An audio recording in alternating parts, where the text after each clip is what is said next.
right, everyone, we're here with ATP Pro Donald Young. Donald, I want to kind of get into the backstory of like your development as a great professional. So I want to ask you actually what your first memory is of playing tennis. Let me see. That's a good question.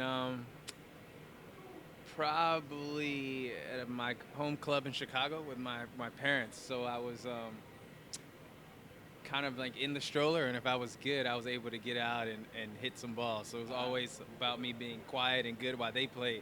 So after they played, I got some time. Awesome, Yeah. awesome, man. What in particular sparked your love for tennis, like as a child? Like, what was it that kept you going back? I just love the game. I love competing. When I first started playing tournaments, I got cheated. I didn't know how to keep score, so the guy kept playing until he won the game, and it was just that and winning. And I got my first win, and I just love the feeling of winning. And it's like a individual sport, so you get all the accolades and you take all the pressure on yourself. And I just love competing. I'm competitive in everything. It could be Monopoly, it can be Uno, it could be ping pong, whatever it is. I just want to win. So tennis is a good thing for me. Cool. And then, so when you were playing as a junior, you obviously quickly rose up to the top. And I was wondering if maybe there's like one or two keys that like really helped you to leap above everybody else. Yeah, honestly, it's weird. Every level that I went to, I would lose pretty bad, like early. So it was just about, conquering one level and then moving to the next level. And every time it seemed like it wouldn't happen, and it happened. But for me, it just was about keep playing. It was guys that I had thought I could beat, and they were doing well, so I figured I could do it as well. So it was just getting persistent and learning from all those losses. Were there any particular changes you made in your game, like as a junior? Was it like technical or strategic? Anything that like also really helped you win? In the juniors, yeah, it was just, I was a lot smaller than most of the guys because I was playing up quite a bit. So it was just figuring out how to get their shots back and do what I wanted to do. So my thing was always moving them around, getting them into uncomfortable positions where they couldn't be aggressive or use their physicalness on me. Awesome. And so I'm sure that, most of us playing the game, like we have certain idols or people that we look up to. So was there anybody like when you were playing, like when you were younger, that you looked up to? 100%, all the winners. So Pete Sampras, Agassi, John McEnroe. I loved Rios as well. They were all guys I looked up to and thought were amazing players and wanted to just play like them. And like, let's say, what was one thing about like Pete that you like? Why did you look up to him? He was the best. He was winning all the tournaments. Apart from that, but I loved his serve. His running forehand was amazing, and yeah, I got a chance to hit with him, which was pretty awesome as well. You did. Can you tell us a little bit about that? Like, where was that, and like, how did that go for you? Yeah, I was in LA for the off season, and he was there, and Grant Chin was like a guy who kind of worked for him and kind of set it up, and we hit together, and it was awesome. It was like a dream come true, and we played some tiebreakers. I think I won one, and it was pretty good. His serve was still the same. It was great, and just we talked to him, and just to be in his presence and speak to him, and just talk about tennis was pretty cool. Was there anything in particular that you can remember? I know it was a while ago, but something that maybe he told you that kind of stuck with you, or that was really wise. Yeah, he was like, he definitely said he wanted to see or was expecting to see big things from me. I'm still working on that part, but yeah, it was pretty. He said he'd been watching me, so that was pretty cool. Awesome. And I mean, you said you're working on big things. I mean, you have done some great things, and you've really gotten high in the rankings. And of course, you're always grinding, like you're grinding back. So I was wondering, like, how it's been for you, like maybe some ups and downs that you've experienced, and then how you've been able to come back from that. Yeah, the last 18 months have been tough. I had a racket change, and I also had some injuries. So this year, my lower back and my neck was bothering me quite a bit. And then last year was some little things. But it's just been little stuff that's kept me out. But this is the longest stretch I've been healthy, and I'm feeling great, and I'm glad to be back playing well. And for tennis, you have to play and to get your rhythm and just get in the whole rhythm of playing well and competing week to week. And if you can't do that, it's hard to get that consistency. So what things do you tell yourself, like in your mind? It's so tough on the tour, traveling every single week and whatnot, and like experiencing losses, like only one person wins every week. So like, what do you tell yourself to just keep pumped up and keep training hard? There's goals that you want to achieve. There's things to be done, is what I want to do. And, at the end of the day, like, you're going to lose more than you win in general because only one person, like you said, wins a week. So, every week it's going to be one guy that wins and the other, if it's a 32 draw, the other 31 people lose. So it just you have to have a different mindset. In juniors, you could be better than a lot of people, so you get used to winning a lot, but it's different perspective in the pros. I got you, Donald. And like you've of course played at like the world's biggest stages and everything. So when you qualify for a tournament like this, like what is your mindset going into it, like to the main draw? now I'm in the show. It's just like, let's continue it. Let's like keep playing well, and you do all the work to get here so you can get the points, so you don't have to be in the quali. So you just want to get back to the point where I've been and just being in the main draws and competing for the big tournaments, and that's the goal. That's what you play for. I got you, Donald. And the tour is tough. Like, what is the toughest thing, like, for you personally? Because I know some people like to travel around, others are just the grind. Like, what is the toughest thing for you? Yeah, I'm a big homebody. I like being home, actually. I love my bed. I love just my creature comforts, the TV, like the right size because I got it, the couch I lay on, my bed, my pillow. I like those type of things. So the travel definitely is tough. I get to embrace it because I've been playing so long that I have a lot of friends in all these places that I live in, so it makes it easier. And it's really the people that are around in the places that make it a lot easier. Like DC, I know a bunch of people, some family friends are here. It's just cool to get to see them. Awesome. Actually, I got two follow-ups from that comment. Like, first off, who are some of your closest friends, would you say, on the tour? Like, what things do you do with them to chill out? Yeah, like most of the Americans were pretty cool. Yeah, so you got Nick Monroe. It used to be he retired. Michael Russell was pretty cool. Played a lot of doubles. All the guys are honestly, Chris Eubanks, when he was coming up, talking to him. So it's just a lot of guys around. Michael Moe, for Stevie, Sam, like we're all pretty cool. So it's a cool thing.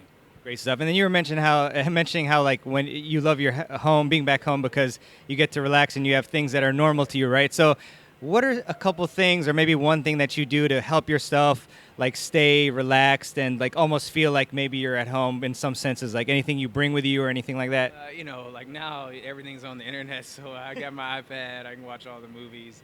Yeah, TV isn't a little plug into the TV I can watch on a big screen that's in the room. And I usually have a family member with my dad or mom anyway, so it's pretty similar to home. It's just the surroundings aren't home. Gotcha, Don. And a couple like TV music related things, like what are you watching these days, first off, and then also what are you listening to? I love Marvel stuff, so me and my dad just watched this new Batman Hush yesterday, which just came out. But I'm watching Stranger Things as well. What else am I? There's some anime. I like some anime as well. So I dabble in a lot of different things.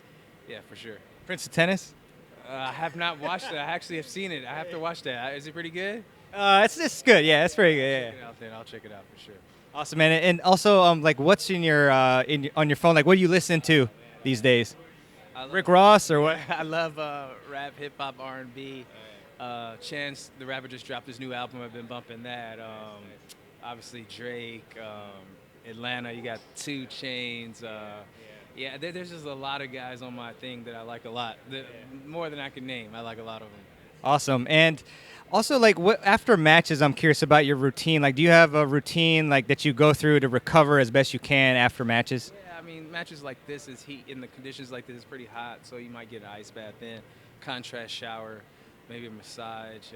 Definitely get food in the body and stretching and just rest. To be honest, like rest is the most important. So, getting your 8 to 10 hours of sleep every night is key. I got you. And actually, like, when you don't get your 8 to 10, like, what differences are you feeling on the court? Yeah, you don't feel as good. You don't feel as fresh. You don't feel as springy.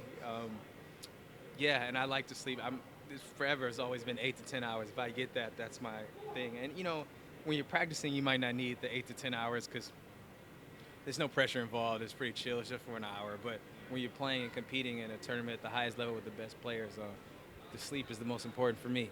Gotcha. And this might even be a selfish question for me, but I'm sure it helps a lot of people, right? So you're on your iPad and you got the electronics too, right? But you manage to sleep 8 to 10 hours. Yeah. And some people, they're on their phones, they're watching movies till like 2 a.m. Yeah.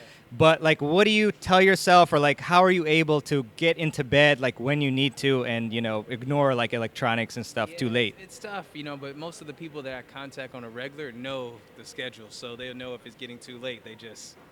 They won't hit me up, and they're like, "Oh, you should be going to bed." They're actually kind of helping me out, almost parenting in a way. But yeah, I just know if I don't have it, I'm not going to play well, and if I don't play well, then I'm groggy, and I'm not cool for them either. So they know that, so they want me to put my best foot forward. So the closest people that I have, they know when and not to hit me up. Yeah.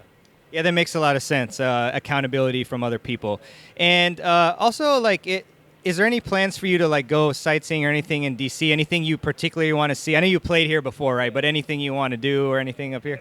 Nah, I've seen most of it. I mean, I've been in DC since I was like 16, 17, so I've seen a lot. But There's always new things. There's always new places to go eat and places. And I have friends here, so I go to their house and chill with them. So I do that type of stuff.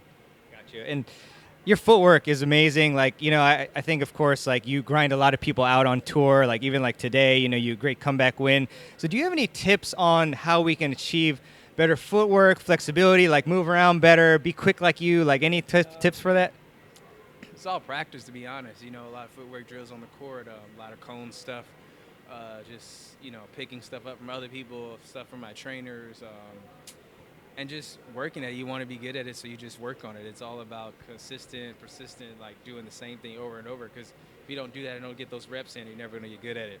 I got you. And Donald, a couple more questions for you. I know you want to relax and everything, get ready for the next match, but what is probably the most important thing that you've learned while being on tour? Just take care of the body a little better. When you're younger, at 18, 19, it doesn't matter what you do, man. You can do something crazy, pop up the next day, feel exactly the same, man. And then, as you get older, you realize you can't do those things over and over and feel the same. So it's just, but you have to stretch a little more. You might have to warm up a little earlier. You might have to, watch what you eat a little more. So it's just little things like that. Gotcha. And last question for you. I really enjoyed speaking with you, man. What is one key tip that you can give our audience of like mainly 3-0 to 5-0 players for them to improve their tennis game? The mental part, just keep an open mind. A lot of people are like, oh, this is how I've been playing for 15 years or 10 years, and they never want to switch or change anything. But that's why you're still there. Like everyone, even at the top, as you see, like Rafa, they're always improving something in their game. And just keep an open mind and listen and read and do things. But, once you find something that works, keep that as well. But if it's not working, like, don't be so stubborn on it that you never, try to fix it or get it better, because that's the only way to improve is to have an open mind and, and stay coachable. Awesome. Well, Donald Young, appreciate your time, man, and best of luck. And it was a pleasure. Thanks, bro. Appreciate it. Thank you, man.